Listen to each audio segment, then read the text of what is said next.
News Channel 5. Another hurricane is threatening another American tourist state. We'll have the latest on Hurricane Iniki. A CBS News exclusive. Seatbelts in millions of cars may not work. And on the campaign trail, thunder on the right. What it means to the Bush Quail campaign and what it means to you. This is the CBS Evening News.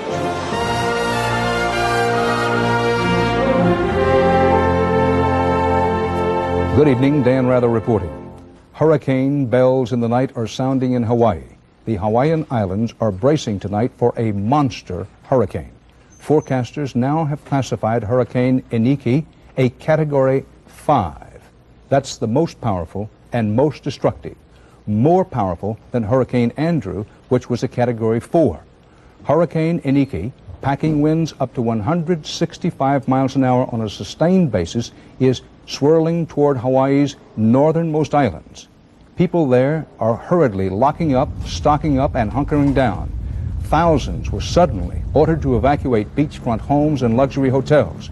Forecasters are now warning that in addition to the extremely Category 5 high winds, this hurricane is expected to bring torrential rain and possibly waves up to 30 feet high. The official hurricane warning extends to Oahu Island, where Honolulu is located.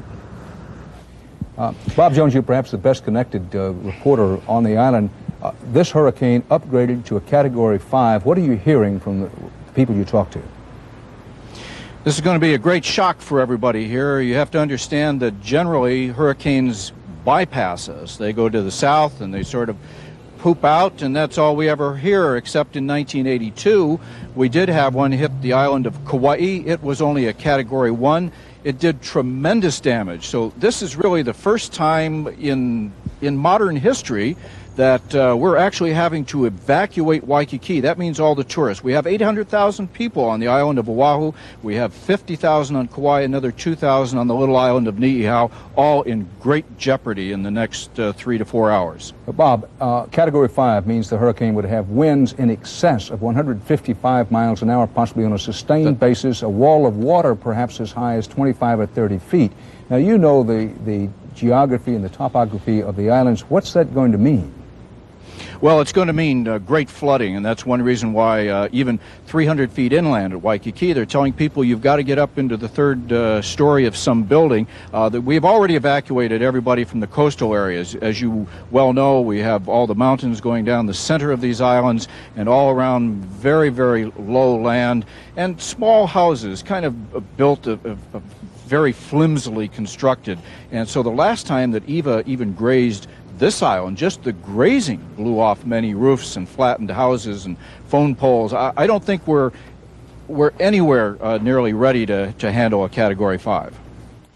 This is a rapidly developing story. For more details, stay tuned to this CBS station as the evening goes along.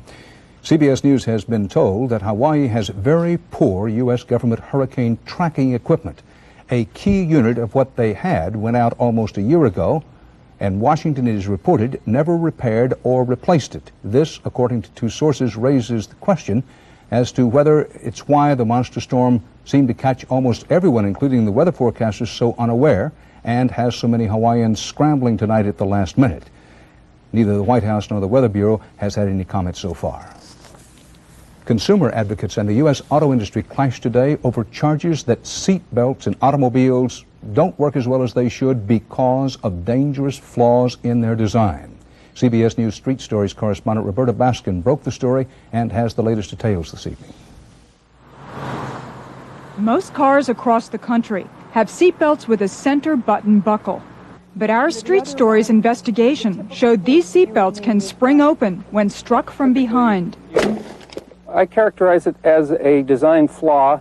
Steve Sison is a former General Motors engineer. And really, in order for the buckle to open, it has to hit something hard, and the hard part of your body typically would be your pelvic bone. You're missing, there you go. Wow. Today, an auto industry lobbying group responded angrily. That it was necessary to hold a news conference to respond to a public broadcast so irresponsible. Our report was attacked for suggesting seatbelts can fly open in accidents. Looking at the large body of accident data that's available, and to date nobody's uncovered any kind of data that suggests that that's a problem. But our evidence shows the auto industry has known about this potential design problem for 25 years. Its own crash tests reveal what may happen in real accidents. The auto companies have been settling these cases routinely. The industry is probably spending, this is a guess, $50, $60 million a year to fight these things in court. We uncovered dozens of complaints where people say their seatbelts came unbuckled in a crash, including more than a dozen cases of child safety seats that went flying. This is how it was that day. You can see that the metal comes right into contact with the back of the buckle. Right. That's where it can be a problem. Oh my gosh. Maria Croft reported her case to the federal government, but never heard back. In fact, the only time the government's ever investigated the problem was 1978. It tested 225 seatbelts. 50 opened when hit from the back.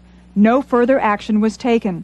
Today, the Institute for Injury Reduction, a consumer safety group, called on the federal government to take action. Today we are petitioning the National Highway Traffic Safety Administration, and we are urging the companies voluntarily to take actions to remedy the problem, and I will predict here that a few years from now we will not see these buckle designs in existence. Today's petition forces the federal government to investigate these seatbelts. Government officials agree with the auto industry that there is no design defect, but also say, theoretically, sure, it's possible. If you have any questions about this, the government has a toll-free hotline number. It's 1-800-424-9393. That's 1-800-424-9393. And I just want to remind people to buckle up because seatbelts do save lives. The issue is, could they be safer? Dan? Thanks, Roberta. And still ahead, on the Friday CBS Evening News, we're monitoring the Category 5 hurricane bearing down on Hawaii. We're going to take you to the campaigns, give you all the latest political news, and FBI photos in what could be this country's biggest prosecution of fraud.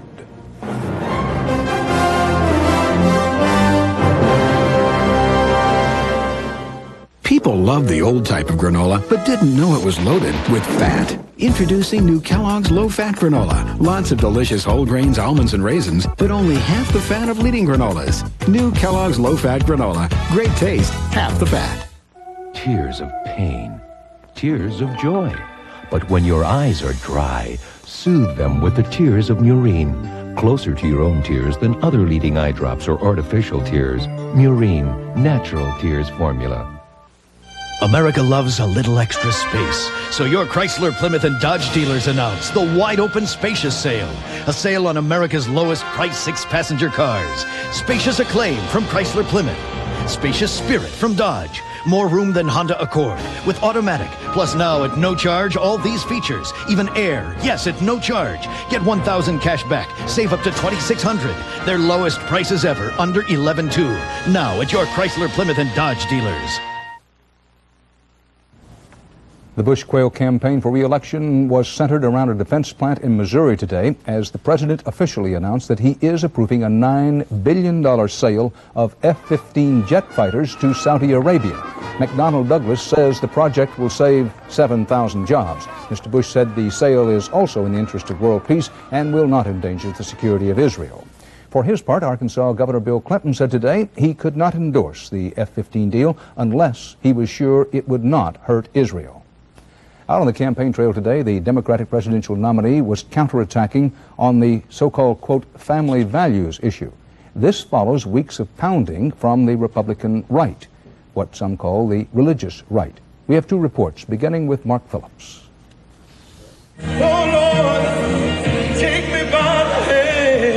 Here's a modern political question for you. What's the difference between a religious revival meeting and a political meeting? These days, in some places in the Republican Party, not much. This was a meeting last night in Cincinnati for Michael Bailey, the Southern Indiana congressional candidate already known for his shocking anti-abortion ads on TV. His new ad comparing abortion to the Nazi Holocaust is considered to be in such bad taste that even the champion of Republican conservatism, Pat Buchanan, decided at the last minute to stay away. although a lot of the views expressed here are clearly Buchanan-esque. For I believe in America that has laws that make it tough to get divorced, that makes homosexuality illegal, that does not tolerate sexual perversion of any kind. There's more than thunder on the right here. There's lightning and fire and brimstone. This is a Christian nation. Bailey's support comes from the hard religious right of the Republican Party, whose influence already extends right to the convention platform. We do not take God out of the Republican Party platform. In fact, the religious right in the form of Pat Robertson's Christian Coalition has been accused of hijacking the party. It's already raised $13 million to promote candidates who share its views. I'm in the battle for the soul of America. I think the fact that family values have been called into question after the Republican convention, to me, is shocking. And the Republicans will take help where they can find it. The best thing about most of the Christian groups that have organized politically is they are very active. So their rhetoric has become standard fare. We are proud to celebrate our country's Judeo-Christian heritage, unrivaled in the world. But there is an obvious danger in promoting the beliefs and values of one section of the electorate. It excludes and even causes fear in everybody else. I find it very threatening, absolutely, from that point of view, because I think they want to take away my rights as a woman, as anything else, anything other than their definition. The main battle in this election is still between Democrats and Republicans, but there's another fight going on, a battle over who will set the agenda and who will control the conservative movement in American politics. Mark Phillips, CBS News, Cincinnati. This is Richard Threlkeld. Bill Clinton came to Notre Dame today to give his side of the family values debate. His audience was big and enthusiastic, accepting a few Bush quail protesters and some anti-abortion activists. In a speech that was more of a sermon, Clinton condemned the Republican approach to family values. Like so many Americans, I have been appalled to hear the voices of intolerance raised in recent weeks. Voices that have proclaimed that some families aren't real families, that some Americans aren't real Americans. And one even said that what this country needs is a, quote, religious war. Well, America does not need a religious war. It needs a reaffirmation of the values that for most of us are rooted in our religious faith. Clinton said his idea of family values is government help for families for things like preschool education, daycare, and parental leave. I want an America that does more than talk about family values. I want an America that values families.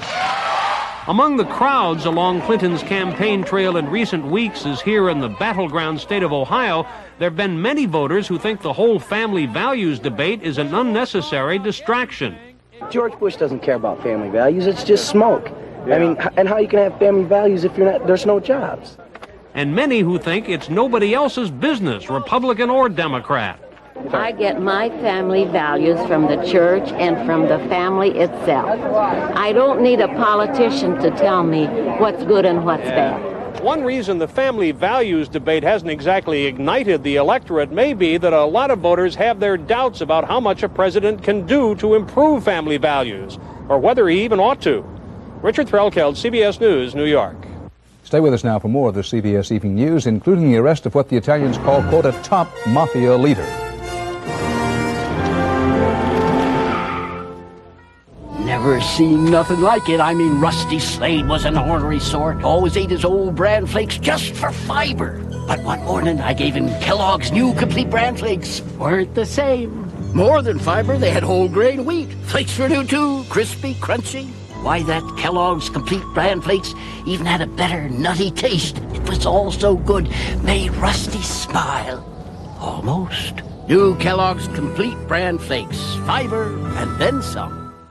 Well, I'm sure glad Winn-Dixie discounts their makeup 30% every day. I saved 75 cents on this nail polish and $1.20 on this $4 lipstick. So don't hate me, because I'm cost conscious. You don't even know me. Ever been down to your last pair of pantyhose and it's a week till payday? No, sir, I'm not talking to you. I'm talking to your wife. Well, now Winn-Dixie discounts pantyhose 20% every day. I save 80 cents a pair, 40 cents a leg, 10 cents a toe. No, 8 cents a toe. I was really downing those tablets. Come on, they're not candy. I started to think there was something really wrong with my stomach. I was relieved when my doctor told me to try a new antacid tablet. Introducing Mylanta tablets, shown to neutralize more stomach acid than the leading tablet. Unbelievable. New Mylanta tablets. My doctor said Mylanta. What is there about this cop that will have everybody talking Monday morning? See for yourself. Sunday night on the season premiere of 60 Minutes. In a move that could deepen U.S. involvement in the Yugoslav conflict, President Bush is considering a plan to use U.S. warplanes to enforce a no-fly zone over Bosnia. With Serbian forces continuing to shell Bosnian cities, U.S. officials say this ban on military flights could prevent Serbian planes from supporting their devastating ground forces. Now, from around the world, more CBS News. Police in Italy raided a secret underground bunker and captured the reputed boss of organized crime in Naples. It was the fourth major arrest of an Italian mafia leader this week. In Amarillo, Texas, a dispute between students led to gunfire in a high school hallway. 7 teenagers were wounded. A 17-year-old gang member and another Amarillo student were arrested. This was cleanup day in North Carolina's Great Smoky Mountains after heavy rain and a wall of water gushed through the Cherokee Indian Reservation. At least a dozen homes were damaged. And in Florida, the countdown is going smoothly for tomorrow morning's launch of Shuttle Endeavour. It's a science mission. The crew includes the first American married couple to be sent into space.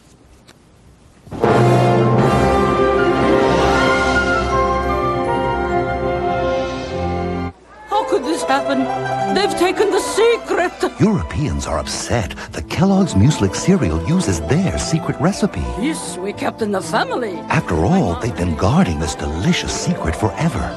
Ah, but this luscious blend of sweet fruit, crunchy nuts, and crisp whole grains was destined to become Kellogg's Mueslix. Angelina, you told? It wasn't me. I swear. Kellogg's Mueslix, the European secret for great taste. After examining, testing, it's a fact. You can buy new Preparation H hydrocortisone cream with the maximum strength available without a prescription to relieve problem itch. New Preparation H hydrocortisone cream. Prescription strength without a prescription. We Americans have some very particular ideas of what we want in our cars and trucks. I feel like the car's like wrapped around. One company gets input from customers at every stage of new product development to find out exactly what they're looking for. That may be why 5 of the top 10 selling vehicles in America are built by the same company, Ford Motor Company. With your help, our quality gets better all the time. Ford Motor Company. Quality is job one. It's working. It's working. I need a laxative that can work dependably. Doxadan can. But can it be gentle? Doxadan can. Doxadan works dependably overnight with a special ingredient for gentle relief. Dependable, yes. Gentle, yes. Doxadan can. Late night highlights continue tonight. Tomorrow, the men's semis and the women's final. The world's toughest tennis, the U.S. Open on CBS. A few weeks ago, United Technologies, one of America's biggest defense contracting firms, pleaded guilty to defrauding the government and taxpayers. No high officials have to serve any jail time. They agreed to pay a $6 million fine. It was another result of Operation Ill Wind. That's a government investigation of corruption among defense contractors. Still, as correspondent David Martin reports tonight, not much has changed in the way the federal contracting game is played. The FBI watched as Pentagon contracting officer Jack Sherman met secretly with Thomas Muldoon, a consultant working for a number of defense firms. Muldoon was paying Sherman for insider information on Pentagon contracts. The FBI also tapped their phones and listened as they brazenly joked about the scam. Jack Sherman. Hey, Jack. Hi. Hey, listen, this phone is tapped, so listen to this. All right. Where's all the stuff that I'm paying you for? Muldoon was sentenced to 2 years, 3 months in prison. Sherman got a year and a half. 2 of 50 Pentagon officials, private consultants, and corporate executives caught up in Operation Ill Wind, the worst defense procurement scandal in the nation's history. Former Assistant Navy Secretary Melvin Paisley, the highest government official caught taking bribes, was sentenced to 4 years, the longest prison term so far. These were all within the guidelines, which means if someone receives, for instance, 4 years, they're going to serve that entire 4 years. The 7 corporations involved must pay $230 million in fines, an impressive number. But was justice done? Not completely. The corporations are now back doing business with the government as usual. These fines are only a small portion of the amount of business that they do with government. United Technologies agreed to pay a $6 million fine. Small potatoes compared to the threat of losing $2.8 billion in defense contracts. If a company is suspended or debarred, it's the death sentence for a company that does substantial government contracting business. No one expects the Defense Department to cut off United Technologies, one of only 2 companies which supplies engines for jet fighters. Not to mention the economic impact of throwing thousands of innocent workers out of their jobs. The reality is that in going after a major defense contractor for fraud, the best the government can do is force the company to pay a fine, fire the wrongdoers, and promise not to do it again. At Unisys, which agreed to pay up to $190 million in fines, but still does more than $1 billion worth of defense business each year, employees must now watch ethics videos, which, among other things, show what to do when offered insider information. The question is, if we had it, should we use it? Certainly no guarantee against fraud, but at least a reminder that the FBI really could be watching. David Martin, CBS News, the Pentagon.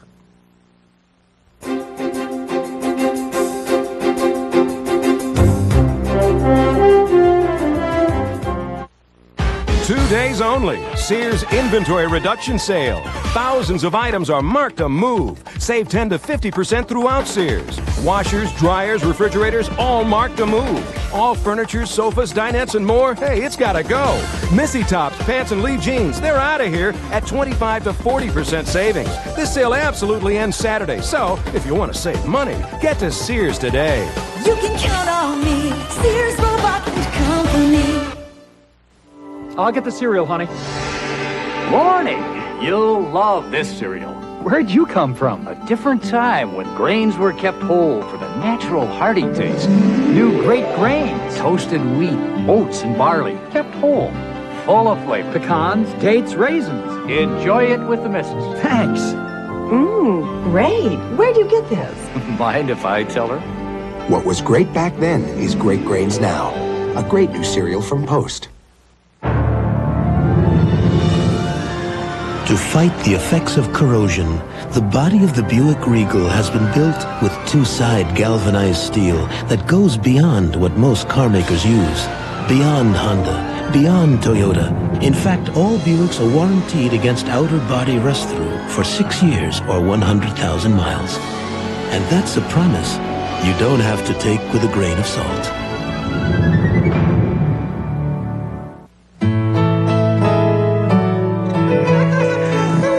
See my granddaughter. Thank you, Jesus. Think about your daydreams, what you would do if you won $1 million out of the blue. Miracles can happen for you. Publishers Clearinghouse, the house where dreams come true.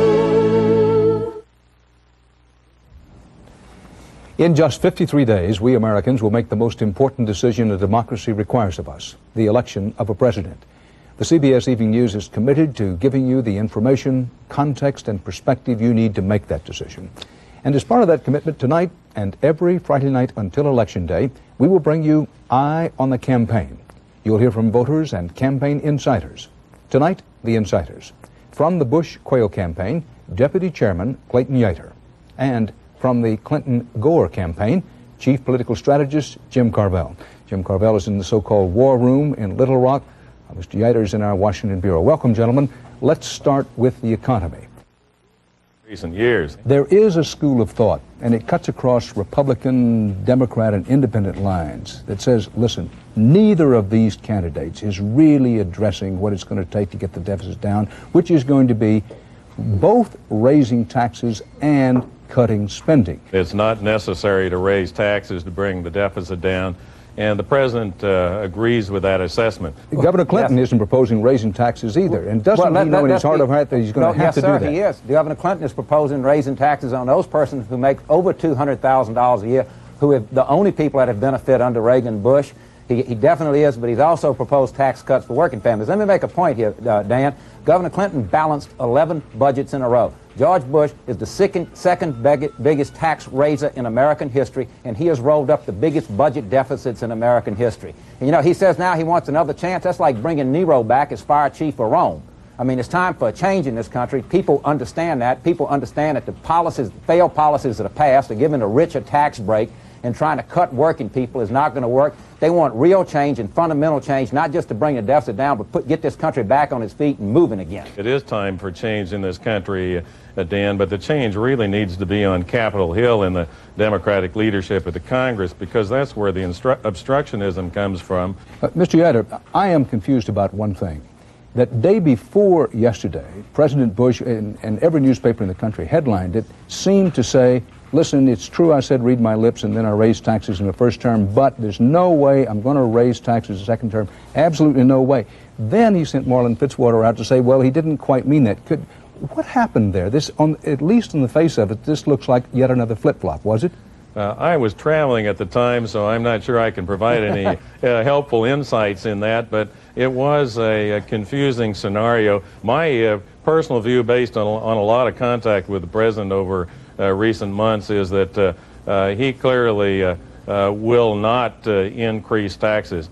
Jim Carville, I noticed you laughing there, but let me ask you about what's... It is kind of funny for the man that stood up and said no new taxes and 30 million new jobs, gave us 30 million new taxes and no new jobs, and now he's saying no new taxes ever, never, never. Folks, grab your wallet. If he comes back in, they're coming after it, I guarantee you. All right, now, Jim Carville, talking about at least the appearance of flip-flops, let's talk about Governor Bill Clinton and what he said about what he did and did not do during the Vietnam War vis-a-vis the draft. Without getting bogged down in the details, is it or is it not true that Governor Clinton has a campaign underway now, carefully orchestrated campaign, to avoid the press on this issue? Not at all, and let me tell you what we can do. We can settle this right now. I'm authorized to speak for Governor Clinton. Mr. Ida, will the president meet the governor in open debate, East Lansing, Michigan, September 22nd, under the auspices of the Bipartisan Commission? Right now, don't hide behind Jim Baker's apron. Let the American people see this debate. It's the American people's campaign. It's their debate. Where's George Bush hiding? You're totally ignoring Mr. Rather's question. No, I'm not. He's asked you a legitimate question about the governor's flip-flopping on the draft situation, and you ought to answer him. The fact is you are hiding, and this is a perfect classic example of the fact that that's precisely what you're doing. How can we be hiding when we're calling for a debate? Let me ask you this first, Clayton Yatter. What reporting on the campaign do you see, I'm not asking for the president's view, do you see has been off the mark? What's the most egregious error the press has made in reporting on the Bush-Quayle campaign up to this moment? I would say that you've fundamentally given Governor Clinton a free ride on his economic plan. I think the press sometimes tends to cover the show more than the substance, but I really do appreciate being here this afternoon, because this in some small way contributes to the substance of the campaign. Always good to see and hear two good pros work. Next week on Eye on the Campaign, you'll be hearing from you, the voters. That's part of our world tonight. Stay with this CBS station for the latest on the big and dangerous hurricane now bearing down on the Hawaiian Islands. We'll be back on the air with any major developments on this CBS station. For now, Dan Rather for the CBS Evening News. I'll see you Monday, if not before. Good night.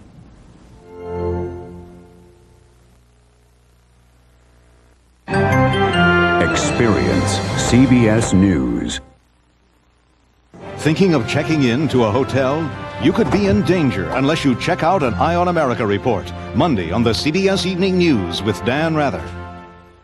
This is CBS. Good evening, everyone. I'm Chris Clark. And I'm Vicki Yates. Coming up on News Channel 5, 6 o'clock report. Firefighters are trying to get the upper hand on a stubborn fire here in Green Hills at this hour.